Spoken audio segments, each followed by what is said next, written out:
Bonjour à tous, je vous parle aujourd'hui, excusez-moi pour ce petit retard à l'allumage. J'espère que vous allez bien, que ça continue d'aller bien, continuez à bosser les questionnaires, je ne peux vous dire que ça. Et c'est très bien. On va aborder aujourd'hui un petit thème assez court, hein, on va alléger un petit peu le contenu en vue du partiel qui arrive. Mais juste pour rester dans l'info, on va aborder tout simplement le syndrome douloureux d'instabilité du deuxième rayon qui constitue un motif de consultation très fréquent.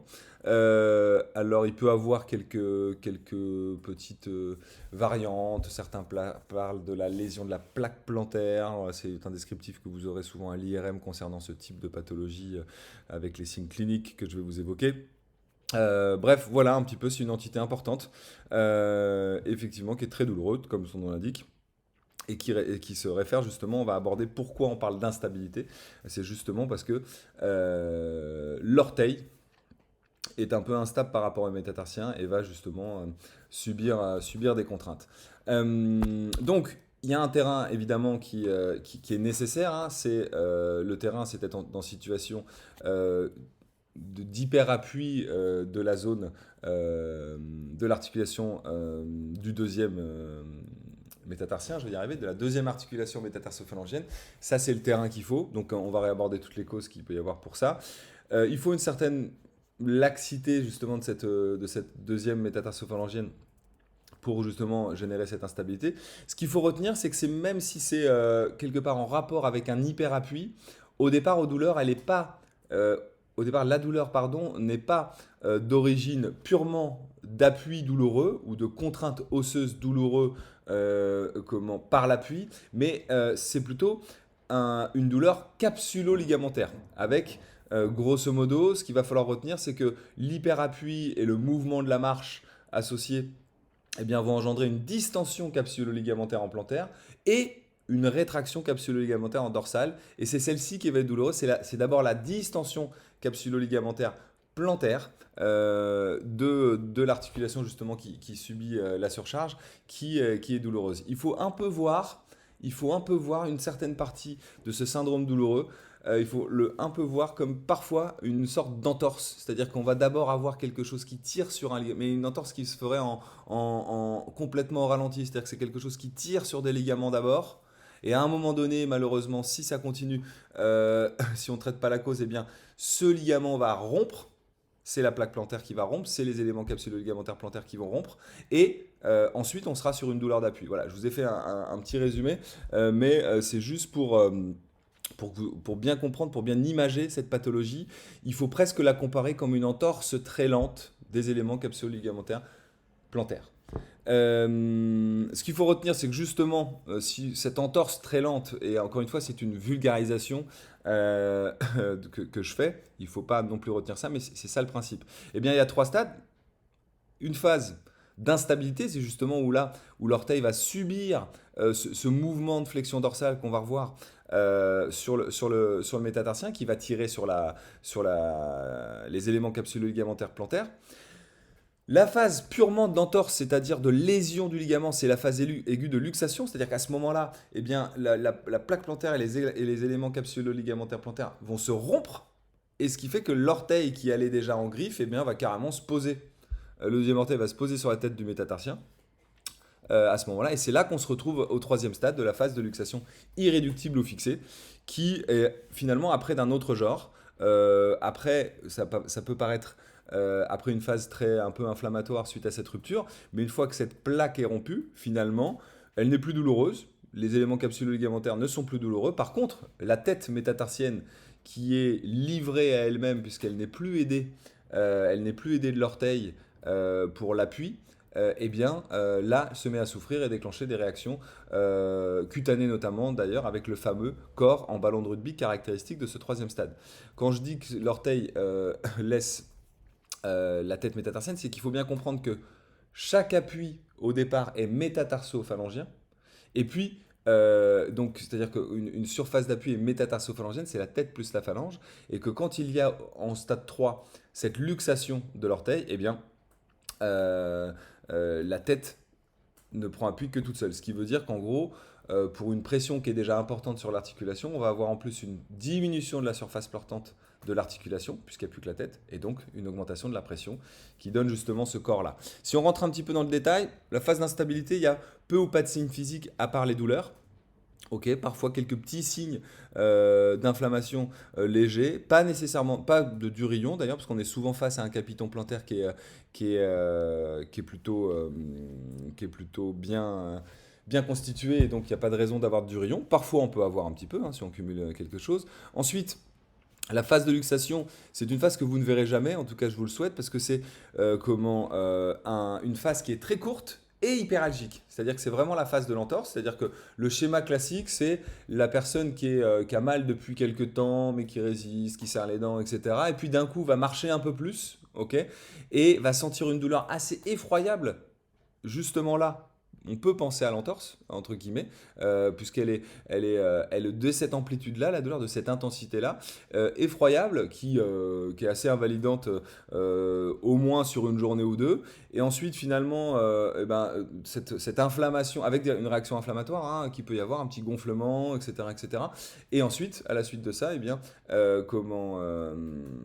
finalement l'élément capsule ligamentaire déchiré ne fait plus mal au bout d'un moment, et on est encore une fois dans la phase de luxation irréductible et fixée qui donne justement cette magnifique image d'orteil qui, euh, qui est complètement en griffe et qui est luxé et qui est posé entre guillemets sur la deuxième tête et qui laisse place notamment à la luxe qui va de fait se dériver de plus en plus et aggraver quelque part l'angulation de la luxe valgus quand ça cohabite. Ok, voilà un petit peu pour l'explication. Alors c'est un cours que l'on refera très en détail en deuxième année.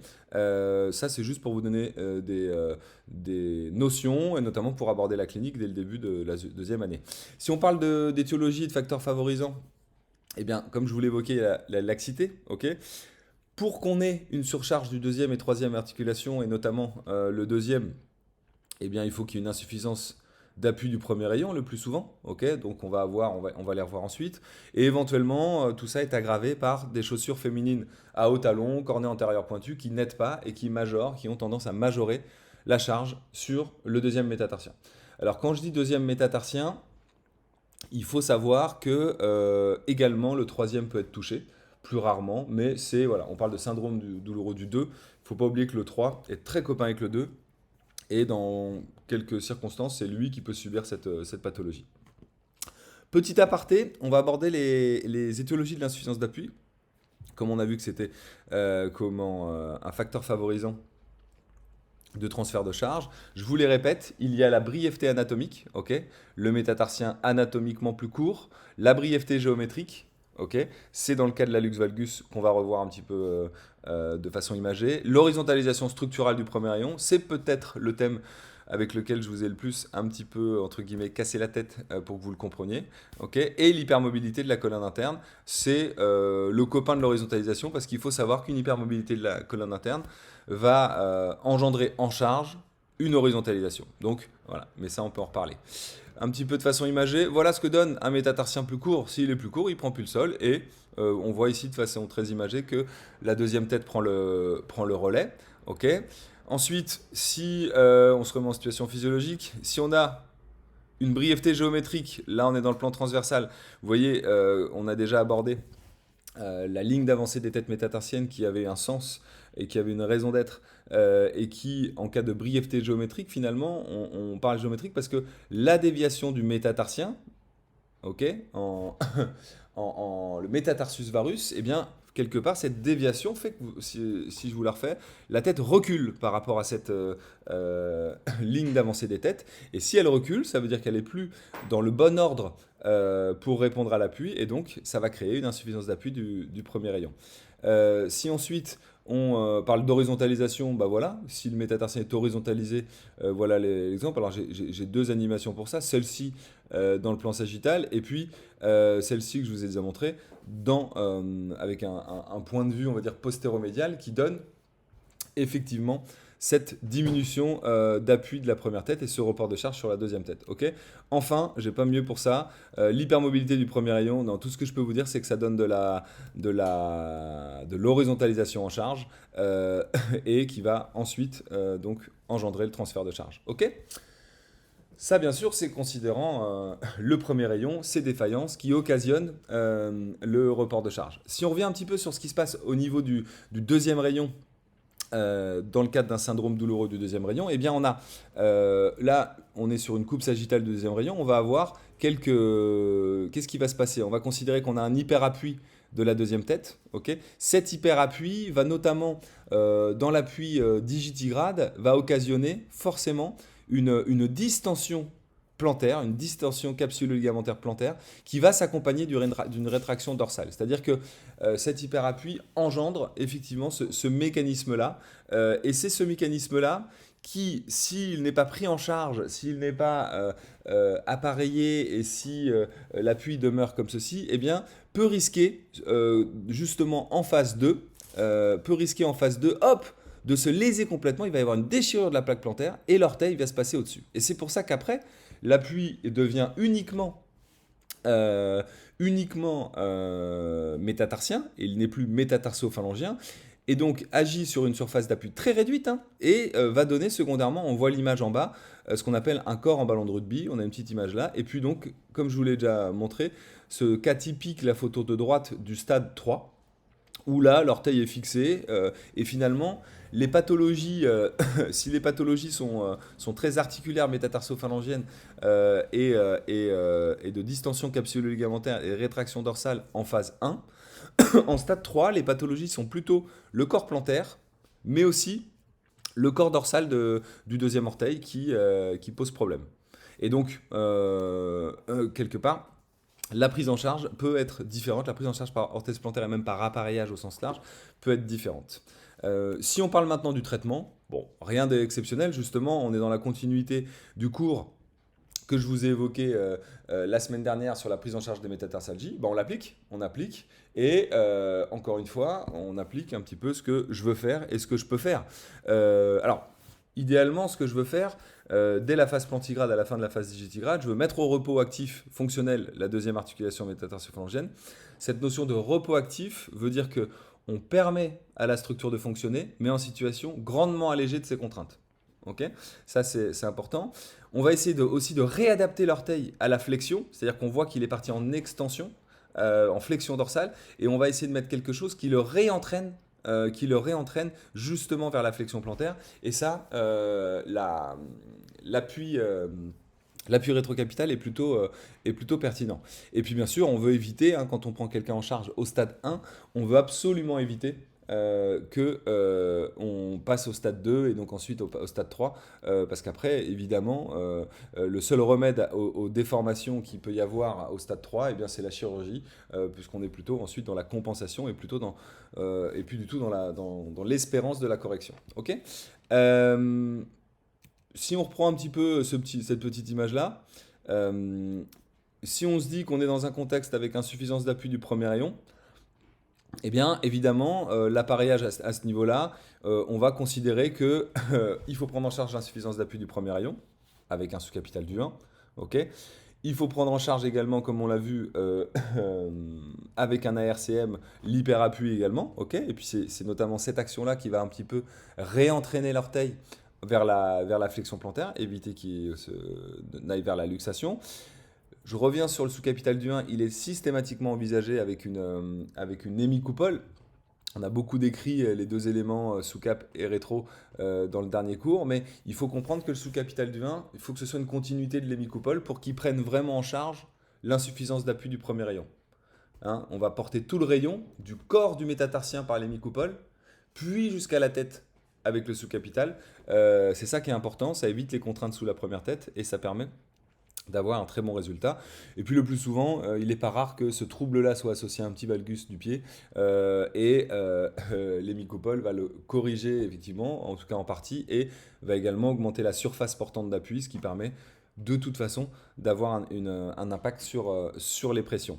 Je vous montre un petit peu justement, je vous remontre ce que donne ce type d'appareillage. Ok. Et j'ai envie de dire un petit peu en reprenant l'idée il y a ce qu'on veut faire et ce qu'on peut faire. Le point clé justement de placer cet élément sous capital du 1, ça va être la disponibilité de la première tête. Est-ce que fondamentalement, euh, eh bien, la première tête est prête à recevoir cet élément, c'est-à-dire qu'on doit investiguer la métatarso-phalangienne dans ses amplitudes articulaires, dans éventuellement la recherche de contraintes à type d'arthropathie sur cette articulation. Euh, Se poser la question en cas d'hallux valgus, qui est une cause d'insuffisance d'appui du premier rayon, si vraiment il est pertinent de lui redonner un appui alors que l'articulation peut être déviée, avec quelque part des contraintes qui sont déjà dans la concavité de la déformation de l'hallux valgus, donc il faut faire attention. Donc tout ça, c'est vraiment une décision clinique qui, euh, qui est à prendre suite à l'examen clinique, qui dépend de tout ce que je viens d'évoquer, mais aussi de la place dans la chaussure, on en a déjà parlé, et quelque part aussi, encore une fois, de la cotation algique et de la prise de risque qu'on veut faire. Et il y a toujours une option de faire varier, encore une fois, hauteur, dureté des matériaux pour le sous-capital du 1, mais aussi quelque part de l'envisager à court terme pour passer la crise, entre guillemets, si j'ose dire, c'est-à-dire de le mettre dans un premier temps en traitement d'attaque, pour ensuite, sachant qu'il ne sera pas performant ou plutôt même source d'effets secondaires dans la durée, peut-être l'enlever après 3 semaines, un mois de port, une fois que les douleurs ont diminué. Si on est jusqu'au boutiste et qu'on a de la place dans la chaussure et qu'il n'y a aucune restriction, évidemment, l'appareillage optimal, c'est presque celui-là, ok. Sous capital du 1, 3, 4, 5, ARCM, HCI. C'est pas très très bien décidé, mais ce qu'il faut retenir de ça, c'est que 1, donc on a vu que pouvait être source de problèmes, donc il faut faire attention. La mauvaise nouvelle, c'est que si on ne peut pas mettre 1, et ben, tous les autres, on ne peut pas les mettre parce que ça crée trop. Alors c'est un grand principe, mais ça crée trop de déséquilibre sur l'avant-pied. Ça, c'est le premier point. Et l'autre point qu'il faut savoir sur les sous-capitaux, c'est que comme je vous l'ai évoqué au départ, 2 cohabite beaucoup avec 3. Donc c'est pareil, le sous-capital du 3 peut être pertinent dans un premier temps. Et plus on est proche de la lésion, plus justement on est efficace. Donc l'élément sous-capital du 3 peut être pertinent en traitement d'attaque. Mais sur le long terme, attention, on pourrait passer facilement d'une souffrance du 2 à la souffrance du 3, ce qui ne serait pas une bonne nouvelle. Et enfin, je vous ai montré, mais je crois que vous l'avez déjà vu, en gros l'impact justement de ce qu'on va appeler le couloir de décompression. Alors là, on est sur un couloir où on fait sous capital du 1, 4, 5 à peu près, avec un ARC. Voilà un petit peu ce que ça donne sur la décharge du 2 et du 3. Voilà ce que ça peut donner. Et je vous ai remis un comparatif ici de l'action de ces éléments. On voit bien à gauche, sans orthèse, la zone d'appui. Une diminution, plutôt une augmentation de la surface portante grâce à l'ERCM et une diminution notable avec le couloir de décompression qui est plutôt pertinent. Voilà un petit peu les grands principes. Donc voilà cette petite fiche assez courte du syndrome douloureux du deuxième rayon et on va faire pas mal de petites fiches comme ça jusqu'à la fin de l'année pour que vous soyez armés à attaquer la deuxième année clinique eh bien avec toutes les connaissances qu'il faut pour prendre en charge vos patients. Je vous souhaite une très bonne journée, une très bonne semaine, mais on discute de tout ça demain. Un grand merci.